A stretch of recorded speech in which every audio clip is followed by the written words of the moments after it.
Hi YouTube friends, it's Trent Dearhorn here, your 21st century shaman. I wanted to talk to you today about Halloween and how much I enjoy Halloween. It's my favorite time of year. Halloween is also known by other names such as Samhain or Samhain, and basically it's the Pagan New Year. It's also a time when the veils are very thin between this realm and the other realms. So as a result of those veils being very thin, we actually have an opportunity that we normally miss because the veils become much thicker. And that opportunity is the opportunity to speak with the spirits of our ancestors and our loved ones who have crossed over to the other side and into the light. Now, as we're communicating with these beings, these spirits, we have to remember that it's not about holding on to them or wanting them to be back here, because that would be counterproductive to their spiritual process.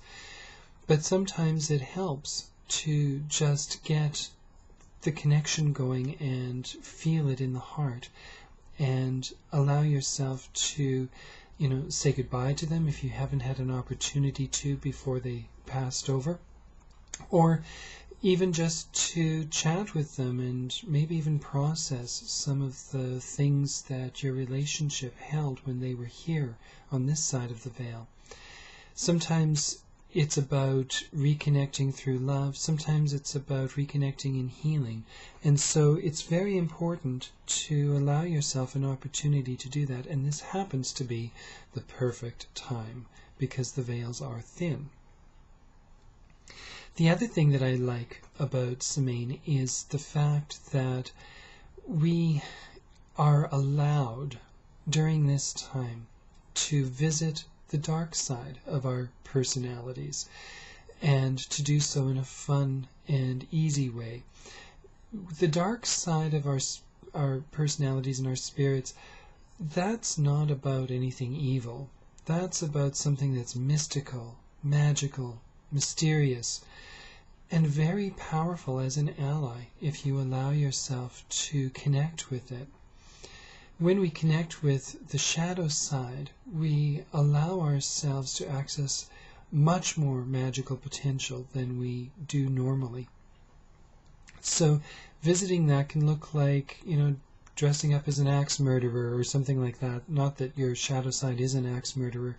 It's about just expressing that morbidness and the fears that people have around death, and playing with it and having fun with it instead of getting all bent out of shape about it. Another thing that I like about Samhain or Halloween is jack-o'-lanterns. Now, there are ancient pagan teachings about this, which have also now been adopted by some Christian groups. And the teachings go like this. In order to have enlightenment, what we have to first do is open our minds, and that's when we cut the top off the jack-o'-lantern. And then we have to clear out the clutter, which is about removing all the pulp that's within the pumpkin. Then we have to open our eyes, so we cut out the eyes.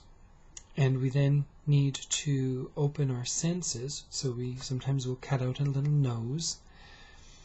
And some of us even put ears on our jack-o'-lanterns, so we cut those out so we can hear the things that normally we don't want to listen to. And we also create a mouth so that we can express the truth and the beauty of spirit through us.